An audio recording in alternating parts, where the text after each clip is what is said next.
What's up everyone? How's it going? Hope you guys are having a good weekend. I'm just chilling here. It's 9:45 a.m. About to watch some Sunday football. Pretty stoked for that. Seahawks fan here. So anyways, I've been wanting to do this video for a while. LISS versus HIIT, high intensity interval training, in regards to cardio. This video is basically my own opinion. There's thousands of different videos out there, articles written by really high up, really highly regarded guys, a lot of science backing it.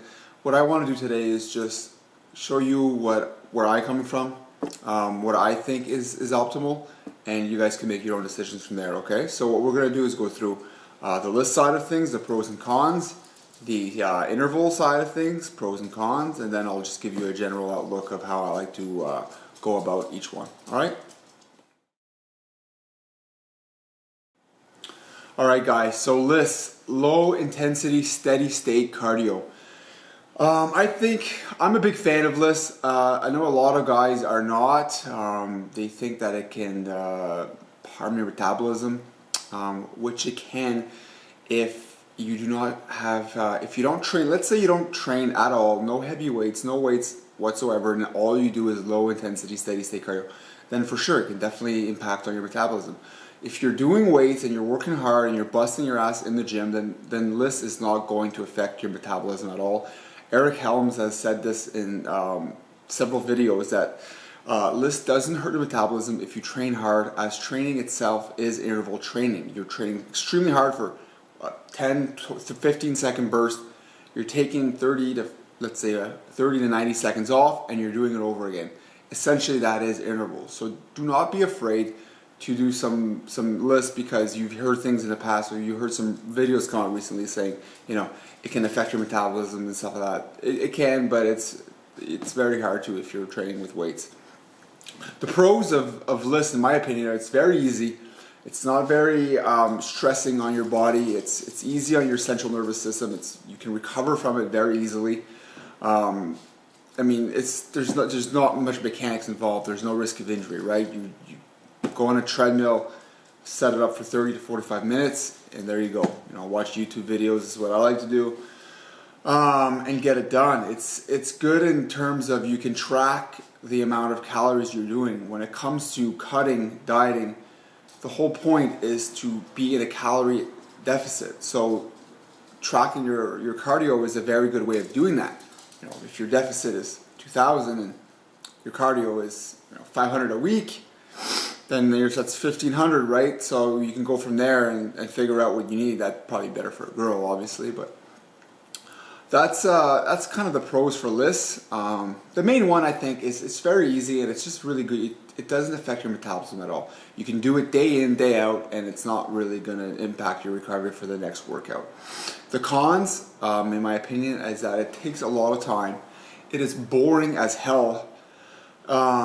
It doesn't improve or help your metabolism like intervals can, and it's very time consuming. I mean, I've done a lot of LISS this prep. Right now my current protocol is intervals and LISS, so it's a lot better. But at the beginning of my prep, where I think LISS, in my opinion, is optimal is early in the stages of prep, when your body might not be partitioning carbs, calories as well as it will when it's later and you're leaner and your body is just a lot more intelligent.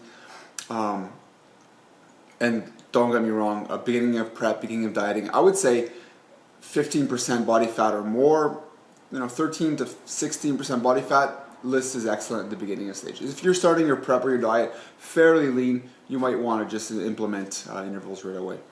So the cons are, it just takes a lot of time, it's extremely boring. Make sure you have a smartphone, make sure you have some YouTube videos like this one, and that'll kind of get you through it. But yeah, that's about it. So next we'll go to intervals, guys. As I mentioned in that last little bit on LISS, I think it's a lot better for deeper into prep when your body is partitioning those carbs and calories much more efficiently. It's a lot more fun for the pros. It boosts your metabolism. It can increase your EPOC. You're in and out of the gym faster. I often get that runner high. It's great. I enjoy it. It's fun.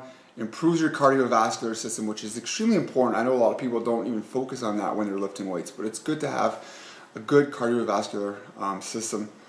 It can boost your metabolism.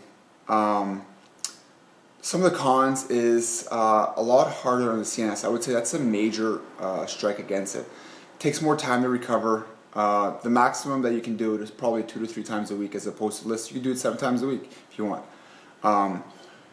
But mainly it's hard on your central nervous system. It'll take a lot longer for your body to recover, especially deep into a calorie deficit.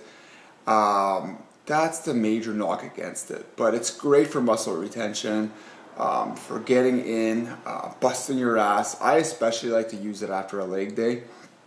You know, some of the major guys out there love intervals, like Lane Norton. He raves about it all the time. And there's people like Lyle McDonald, who on his website had a study comparing LISS and intervals. And at the end of the day, if it's all about burning calories, LISS is a more realistic, you know, a smarter option, because you can burn more calories. It's a lot easier in your system, and you can do it day in, day out. But if it comes down to what I would recommend an athlete to do, I personally like to use a combination of both. Especially when you start getting to the mid. I would start a prep, start dieting. If anybody out there is starting a diet, starting a prep, I would generally just ease into it, start doing some LISS, maybe, you know, 2 to 3 times a week for maybe 15 to 25 minutes. I personally track calories, so I would go 300 to 400 calories, depending on what your calorie goals are for cardio. I would do that for probably 4 to 6 weeks or so, and then I would go into it and work a combination. 2 to 3 times a week, I would do high intensity interval training. I would recommend doing ladders, which is when you do, I would do a 3-minute warm up on I personally recommend the bike for intervals. So do a stationary bike, 3-minute warm up, ladders, 10-second, all you can go sprint. Just bust your ass as fast as you can. 40-second coast. Next is 15, 45, 20, 40, 25, 35, 30, 30, and then back down. 25, 35, 20, 40, 15, 45, 10, 50. Do that. That's 10. 5-minute cool down. Each sprint takes a minute, so that's about 13 minutes for the actual part. With the cool down, 18 minutes, and you will be drenched in sweat, and you will love life, and you'll feel fucking awesome. So guys, that's basically my opinion on this. This is what I wanted to get out to you guys. A lot of people have been asking me lately about cardio, so that's what I would recommend. Hope you guys enjoy it. If you enjoy my channel, please like, share, subscribe. Tons more content coming out in the next few days. Alright guys? Later.